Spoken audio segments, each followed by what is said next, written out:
Welcome to the Ball Report with Jacob Horn, brought to you by Doctors Campbell, Cunningham, Taylor, and Hahn. It's kind of like a game week, bowl practice is, so we're excited for that. And in case I don't talk to him, I'll go ahead and wish him a Merry Christmas. Jacob, Yeah, how are you, sir? I'm great. Merry Christmas to you as well. Happy holidays. No, I'm doing great. Like I said, kind of getting more into a game week and feeling more like the season. And price has been great. It's a little bit colder for sure, but we're having a good time just getting ready for Orlando. It is a little chilly out there. You'll be practicing in a warmer place very, very soon. So I want to ask you about Iowa. Also, I want to ask you about with the early signing period, the challenges that can come forth with being a new guy on the block or a new guy on the roster, and what advice you might give some freshmen coming into the program. Also, you've had a chance to see some of these midterm enrollees kind of on the hoof, not really part of an organized group yet, say with the first team, but you've been able to see them athletically how they can move around. So I want to ask you some guys that stand out. One of the questions I keep getting is how much, if at all, might Nico play? And I wanted to ask you this because you're friends with him and you're really good friends with Joe. Yeah. So as far as getting Nico playing time in a bowl game, you want to win the game, and that's first and foremost, but that could help you kind of lay the foundation for the future. How do you see that as a friend of both, the advantages, disadvantages, pros and cons of playing him in real-time snaps as opposed to not? Yeah. First thing, like you said, as a friend of both of them, and just knowing both of them, both their personalities, um, I don't think there's any type of like personal, you know, problem with either of them playing, right? Like if you're saying like giving some Nico some reps, whatever, like I don't seriously don't think Joe would have a problem with that, right?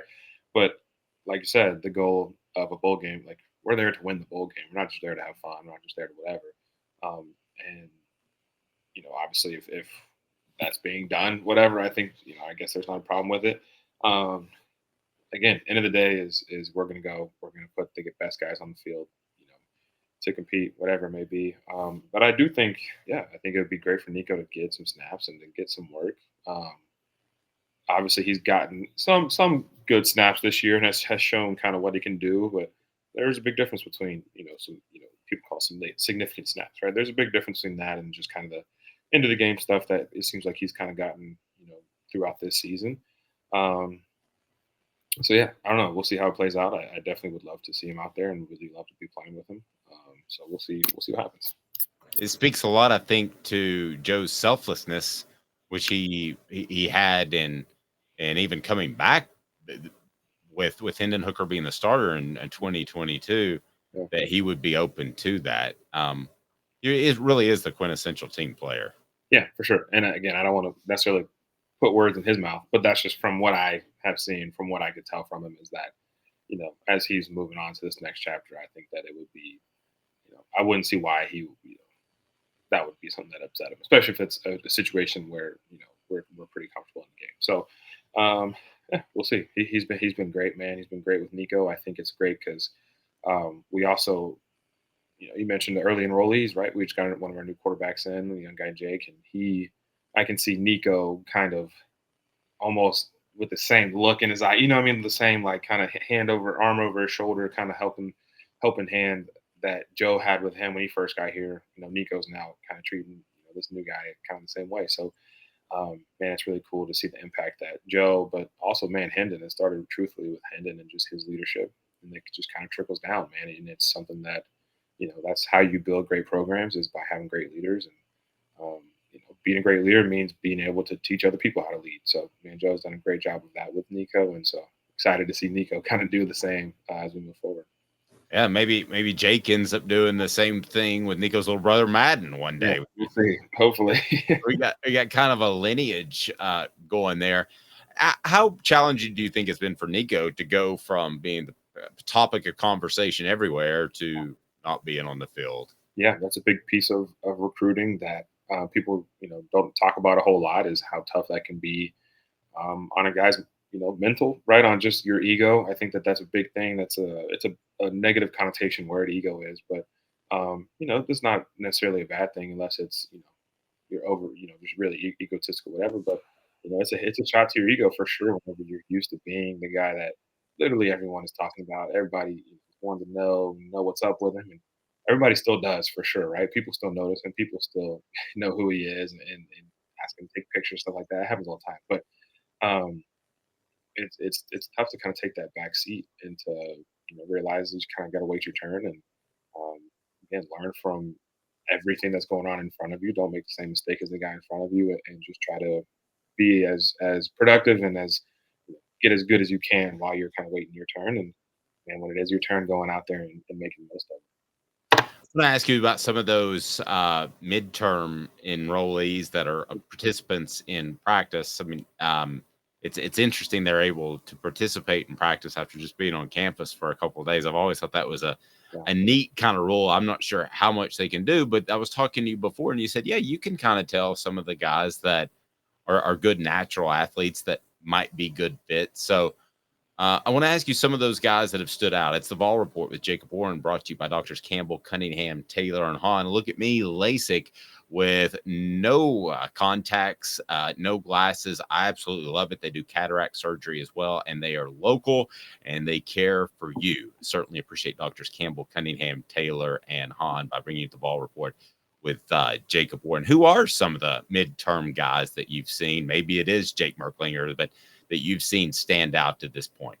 Yeah, a couple guys definitely come to mind. The first one, the biggest one, I think is Boo, right? Boo Carter, and he is a guy that everyone knew who he was. Everyone knew the type of player he was because we've all seen all the highlight videos. We've all seen all of the stuff about him just through recruiting and stuff. But got on campus and was kind of thrusted into that role of scout team, giving a look and drills and just being there to definitely not be a tackling dummy, right? But just try to service the starters and the first team guys and just give looks. But um, even within that, man, the kid's super competitive and he's one of those guys you can kind of tell when people truly love the game, right? And when people truly do it for the right reasons. And from everything I've seen, man, he loves the game and he loves to compete and super confident, right? It's funny because we're lined up against it, or I was lined up in front of him, and we had a rep against each other where I'm running a route or whatever, kind of throwing by, and he ends up getting a piece of my hip and like kind of doing this little slingshot moves, what we call it, but kind of gets back in front of it, and the ball doesn't come our way, right? But it's just a good rep,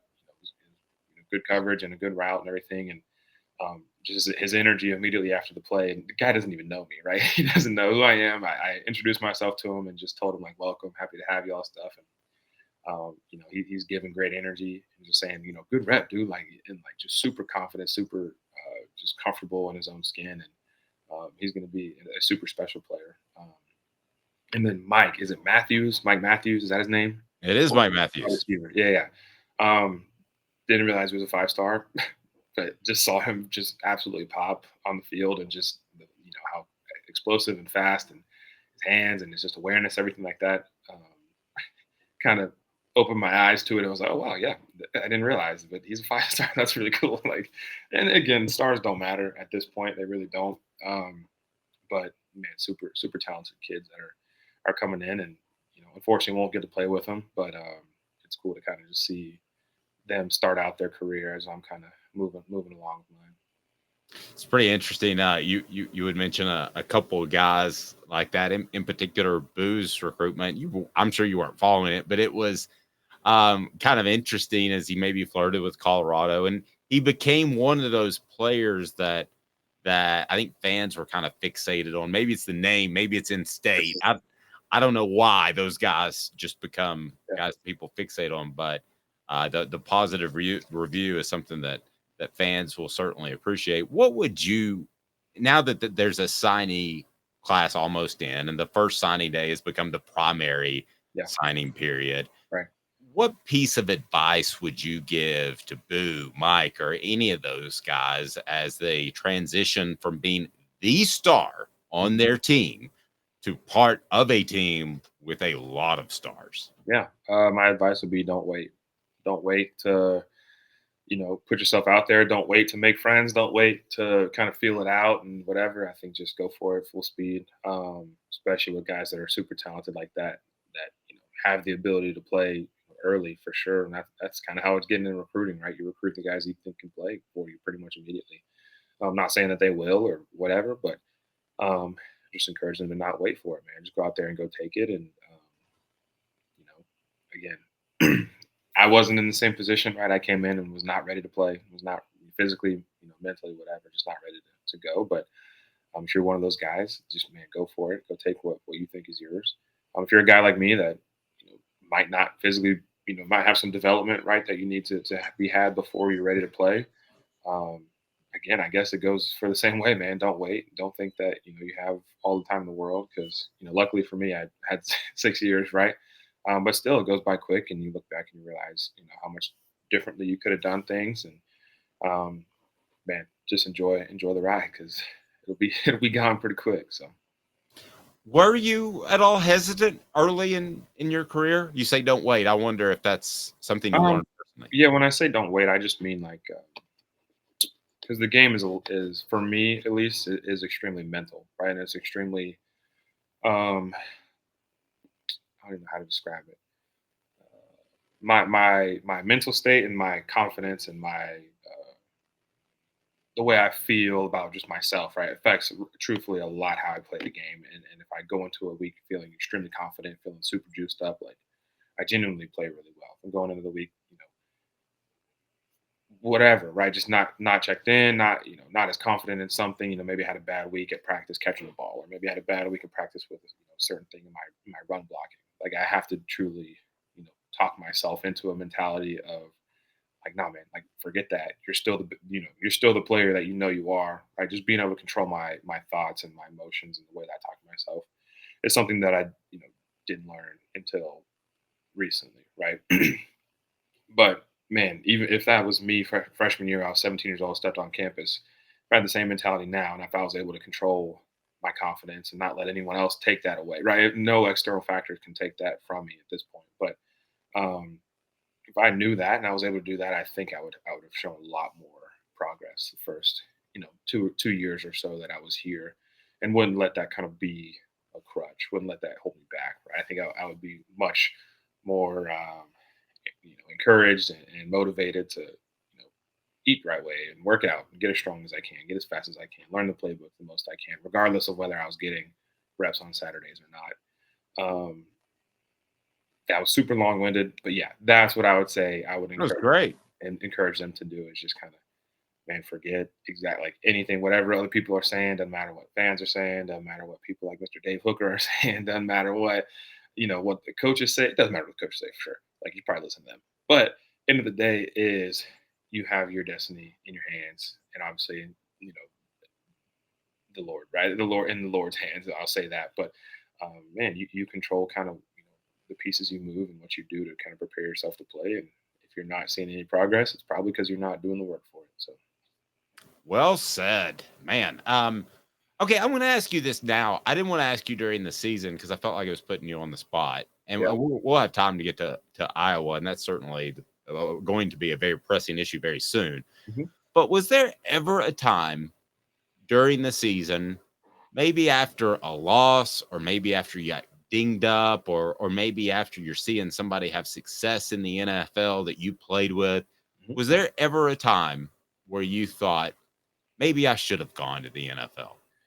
Man, no, I don't think that was something. Honestly, truthfully, that really crossed my mind. I think, um, especially during the season, I kind of tune out just a lot of just stuff like that in general. Right? I'm not looking at a lot of NFL games. I'm not really watching much TV. I'm not keeping up a lot with players or whatever. Whatever else is going on. I'm kind of truly just focused on what's going on here and with myself. Um, But no, I definitely, at least if I thought about it, never let it affect me and never let it kind of change the way I thought about, where I was and the decision I made. Felt super confident, pretty much the whole year that, this is where I was meant to be and this is where, where I'm happy at right now. And what was best for me, what was coming back. And so, yeah, I don't think I would change it. I don't think I would do anything differently. I think I made the right decision for myself and felt pretty confident in that all year. Well, you certainly made the right decision for Off the Hook Sports, but I know that wasn't the primary reason. For sure. That was number one. That was the only reason I did. Right up. What can I do for my family comes right below. What can I do for Dave? No, it is not that. You had some guys that are coming back. John Campbell, Keenan Pilley, Cooper Mays. I think I know him pretty well. Omari Thomas. Did they come to you at any point and ask your advice since you were in the same position 12 months ago?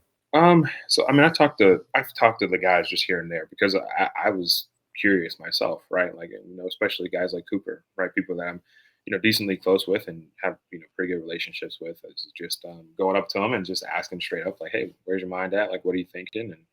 And having those conversations was also obviously cool because I was able to kind of give them a little piece of what I thought, was the best thing for them. End of the day is you can listen to me or not, but I think it's definitely good to have conversations like that. And it was nice for me to be able to try to at least have an impact in some way, not necessarily telling them to go either way, but truthfully just telling them kind of how I went through it and the way that I approached the decision. And obviously, all those guys are coming back, and I think that, man, every single one of them, truthfully, every single one of those guys is going to be an extremely impactful player and extremely important that they're returning next year. So that's super cool that this program was able to hold on to them. How much better is this roster with those four guys in 2024? Yeah, that's pretty much what I was saying. So this roster is much, maybe not much, but is very experienced, very knowledgeable, very mature. Just with the addition of those guys, I mean, you think offensive line, defensive line, linebacker, like those positions are crucial for just a solid football team that is fundamentally sound, and those people can lead in those rooms, and that's honestly the biggest advantage and the biggest thing that you get back when a guy like that stays is just their leadership ability. Not having to rely on just another guy to kind of take that over. Obviously, there will be guys that kind of step up and take on some of the responsibility, but man, especially having Coop in that room is going to be huge for the offensive line. Coop wanted to say something real quick. Cooper Mays here. Hit like and subscribe. Yeah, do that because I always forget to say it. That's why I put it in the rejoins on my show. Hit like and subscribe. We're going to talk about Iowa next time, but hit like and subscribe. Turn your notifications on because we're going to visit with Cooper a couple of times before the bowl game and Jacob one more time to get a preview of Iowa. He's Jacob Warren. I'm Dave Hooker. Hit like and subscribe. Turn your notifications on. And the Vol Report with Jacob is brought to you by Campbell, Cunningham, Taylor, and Hahn. Enjoy life better when you see better. cctieyes.com right down below. He is Jacob Warren. I'm Dave Hooker. This has been a presentation of Off the Hook Sports.